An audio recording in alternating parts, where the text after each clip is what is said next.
ตัวนี้ไงวันที่4มกราคมพศ2569เนาะเดี๋ยวบ่ละครบพลลูกโคที่มันจะเกียตำบลวันจันทร์ปกลายันวัฒนาวิกิแม่นเนาะพอดีกอบค้าเนาะโอเลแม่ปิท่าตำบลแม่ฮีอำเภอปายแม่มอซอยซักให้อุยทางให้อุสุดทันโลโคที่กว่าละจอละเสมอกว่าละจอละโคที่มาพอดีอยู่ว่าเดี๋ยวก็น่าละพอดีอยู่ว่าที่เอาเลยโอ้มา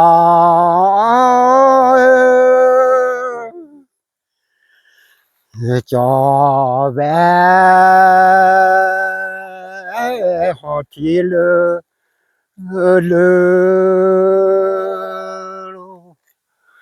ที่เลโลพอตาเดือที่ตาเดือโคโอ้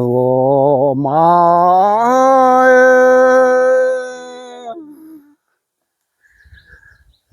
จอ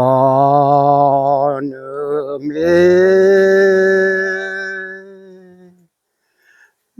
จูซากว่าสิกว่า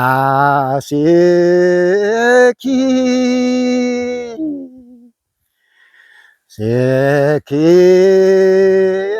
เจ้าเจือลอโ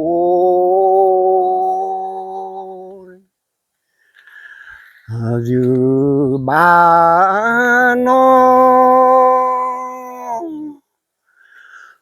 อยู่บ้านน้อยเล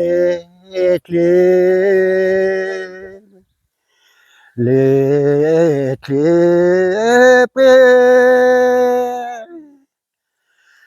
อยู่บ้าพอเวโอเตือก่อนนา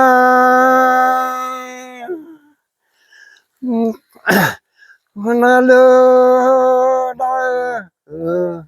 ได้เนดอจีปูโอพาเจอแค่เนี่ยแต่ก็บ้านเลยพอแล้วVale. Y lu mala de bebe yo. Tempo mu bala. Jo sa ku wa zi ji ga na ba na ki ple de Ti la me pi ta de he ba ta. Sa ble